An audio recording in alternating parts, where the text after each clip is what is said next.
దేవుని నామము మహిమపరచబడుతుంది. ఎందుకంటే ఒక్కడిగా ఉన్నప్పుడు దుష్టుడైన అపవాది వెంటాడుతాడు, వేటాడుతాడు, దగ్గరికి వస్తాడు. అదే గుంపుగా ఉన్నారనుకోండి,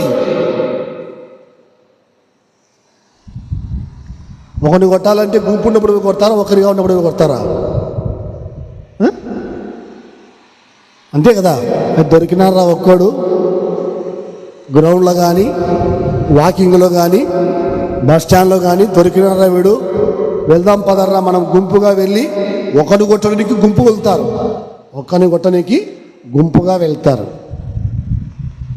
దేవుని బిడ్డలారా, ఒక వ్యక్తిని కొట్టడానికైనా పడగొట్టడానికైనా ఒక వ్యక్తి దగ్గరికి గుంపుగా వస్తారు. ఎందుకంటే ఒక్కడు కాబట్టి. అందుకే బైబిల్ చెప్తూ ఉంది, మీరు నేను కలిసి దేవుని నామాన్ని గొప్ప చేయటానికి, అపవాది సైన్యాన్ని కూలగొట్టడానికి, అపవాది యొక్క గూడలు పడగొట్టడానికి, అపవాది యొక్క తంత్రములు తొలగించడానికి దేవుని సన్నిధిలో మనమందరం కూడా ఏకీభవించుదాము రండి అని దావీదు గారు దేవుని ప్రజలకు పిలుపునిస్తున్నారు. హల్లెలూయా, హల్లెలూయా పిలుపునిస్తూ ఉన్నాడు.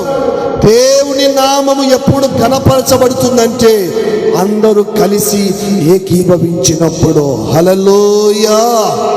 ఒకరి చేత ఎప్పుడు కాదు. ఒక్కడు శత్రువును జయించలేడు, ఒకరి ద్వారా విజయము రాదు, ఒకరి ద్వారా దుష్టుడైన అపవాది పారిపోలేడు, ఒకరి ద్వారా దేవునికి మహిమ రాదు. ఏం చెప్పాడు యేసు ప్రభు?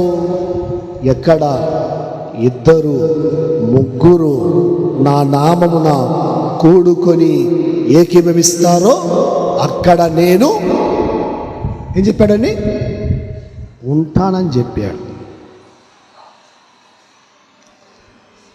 హల్లెలూయా.